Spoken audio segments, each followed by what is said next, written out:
Da Agbosaga ou César Agbosaga à l'état civil est contrôleur général de police à la retraite et figure respectée de la commune de Boikan. Membre influent du parti Union progressiste Le Renouveau, il partage avec nous son point de vue sur le déroulement des élections législatives et communales du 11 janvier 2026 au regard des tendances qui montrent son parti en tête.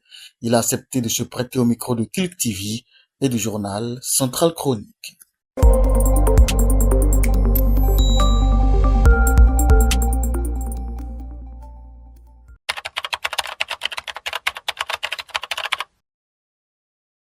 Merci beaucoup de m'avoir donné cette opportunité de m'exprimer sur, de façon globale sur les élections couplées du dimanche 11 janvier dernier. Dans un premier temps, comme je l'ai dit, j'ai aimé la phrase d'un président d'un pays qui dit qu'il n'est rien de plus beau en démocratie que l'amour de son pays, de sa communauté, dont témoigne chaque bulletin de vote glissé dans l'urne le jour d'une élection.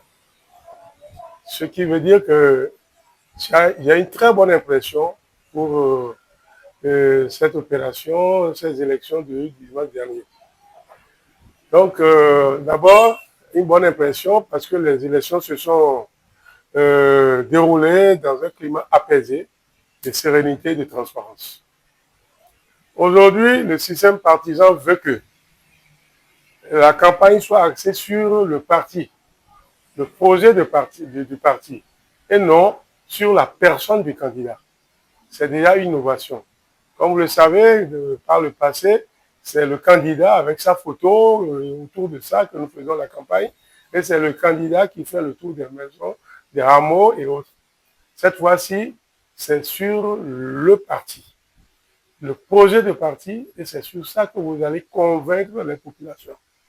C'est un premier exercice, et je crois que la peur que nous avions pour que cela ne prenne pas au niveau des populations, ça s'est estompé très vite parce que les populations ont compris l'enjeu et ont très vite pris ça comme...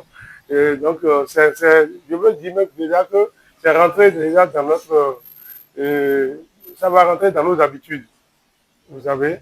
Mais je profite ainsi parce que ça cadre déjà avec les standards internationaux et je peux profiter pour témoigner ma reconnaissance à tous les acteurs qui ont procédé à faire, qui ont organisé cette élection. D'abord, les acteurs au haut niveau, au plus haut niveau, mais surtout au sein de l'État qui a pris l'initiative de cette réforme-là, qui a changé quelque chose dans le vécu, dans le comportement du Béninois en termes d'élection. Donc, vraiment, c'est une bonne initiative. Cette réforme va faire de notre pays une grande nation en matière de démocratie et conforme, bien sûr, aux standards internationaux.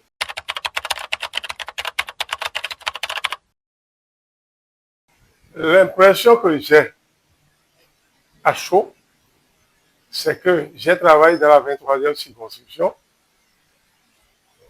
notamment dans la commune de Boïkon. Et nous avons fait le débriefing dans la soirée là avec le président de mon parti. Et il se fait que aujourd'hui, nous pouvons nous taper la poitrine pour dire que notre parti, mon parti UPR, est et demeure le plus grand parti du Bénin. Parce que dans l'ensemble de la 23e circonscription, pour ne pas dévancer les faits, je crois que nous aurons la majorité, la majorité des communes de cette circonscription-là.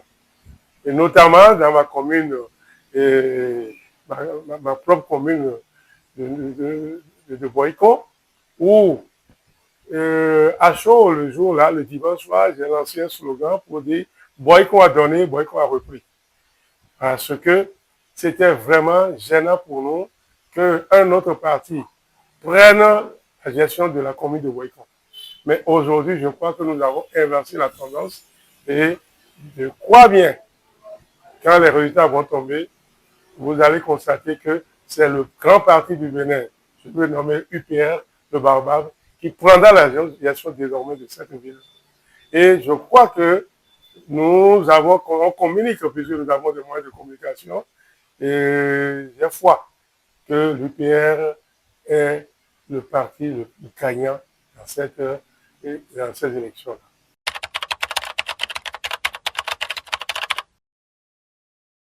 Ce que cela renvoie, comme je l'avais dit à l'entame de cette interview, c'est que désormais, le système partisan a changé les donnes au Bénin.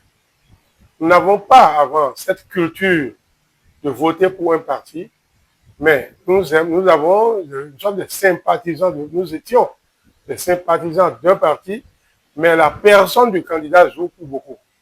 Mais cette fois-ci, la personne du candidat n'est pas du tout allée en contact avec la population. C'est les membres du parti eux-mêmes qui sont allés vers les populations pour leur parler. Et ce signe qui fait que l'UPR a pris la majorité, comme vous l'avez dit, la plupart des communes dans la 23e circonscription, c'est les thèmes de campagne. Les thèmes de campagne. Nous avons parlé aux populations du développement, du futur de nos communautés. Nous ne sommes pas allés faire de la démagogie. Et pour ce faire, je tire un chapeau au président du parti qui lui-même a pris son bâton de pèlerin et qui a fait le tour de toutes les communes et a corrigé ce qui est corrigeable. Donc, il nous a suivis et au débriefing, il rectifie, il corrige. Et nous n'avons pas fait de campagne sur fond d'insultes, d'invectives, de dénigrement. Nous avons été victimes de cela. Mais nous, en retour, nous n'avons pas du tout opté pour cette pratique-là. Nous sommes allés vers les populations. On leur a parlé. On leur a parlé. Le président a parlé. Devant moi, il a parlé aux populations. Les gens, à des endroits certains, il y avait des divergences. Quand ils ont posé le problème, il a su trouver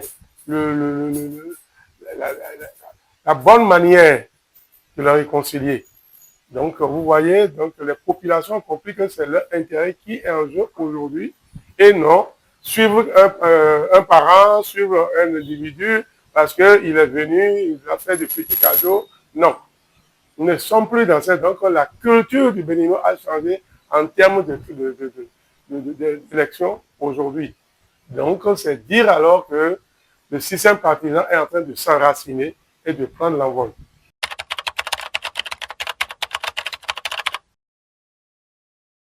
Bon, pour